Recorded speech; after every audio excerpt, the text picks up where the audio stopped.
number one is Something Real.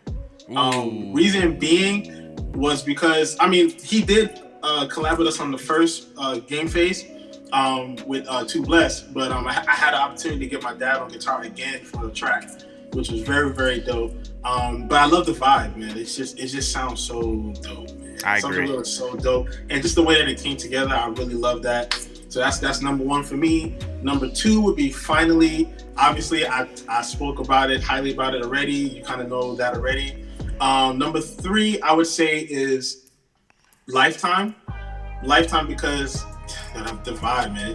That I love the way that song came together. As a producer, like, you always have that one song that is a struggle to create. Like, not because it's not a good song, but because you want it to be so good, you work hard at it, and you get frustrated when it's not sounding like you know in your head.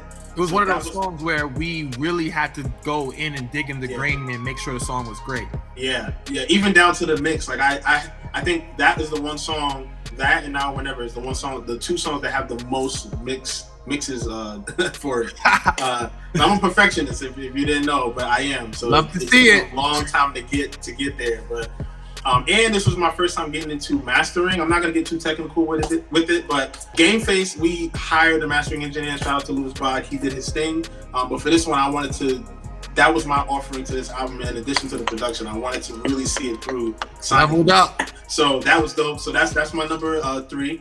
Number four would be Major Difference. I just love what Phil did with that giant. Especially considering the fact that, like, I got to shout him out really, because he's been a constant collaborator with us, even back to the Siren. I don't know if you remember that, Paul. He actually, the first session we did, he was there for. But even he's been a constant supporter of us and a constant collaborator, all the way from Good Day and now to Major Difference. And he heard what we did with Different, and he was like, "Yo, I'm so inspired." And he just sent the track over, and I was like, yeah, that's it. Like, right. Cool. It's on the album. It's fine. Like, we're good. Like, we're moving forward with it. Like, and it's one of my favorite songs on the album. And to round out my top five is Authentic. I gotta shout out my he's actually become a bro now. Like, and I'm kind of helping him, train him up in the art and business of music. His name is Danny Berto. He produced that track for this album.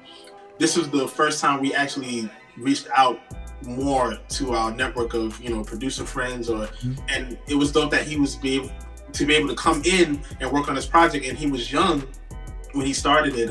How old is he? He just turned 18, bro. He just turned 18. And the crazy thing about it is, if you don't know how publishing works, like, there's a whole back end to music and stuff like that. I'm not gonna go too deep into it. I have videos on that subject if you want to go watch it. But I had to get him signed up for a performing rights organization so that he can get royalties from the music, right? But when I went to go sign him up, he was like, "Yo, I'm 17."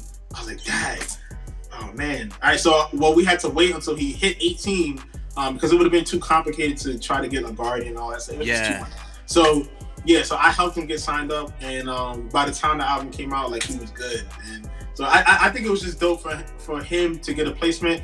Not only that, but the song is really dope. You know what I'm saying? It came out really, really dope. And it's actually one of my favorites. And it was like one of the unexpected favorites. Like especially because I didn't produce it, but like, it's dope. That's solid. Yeah, that's my top five.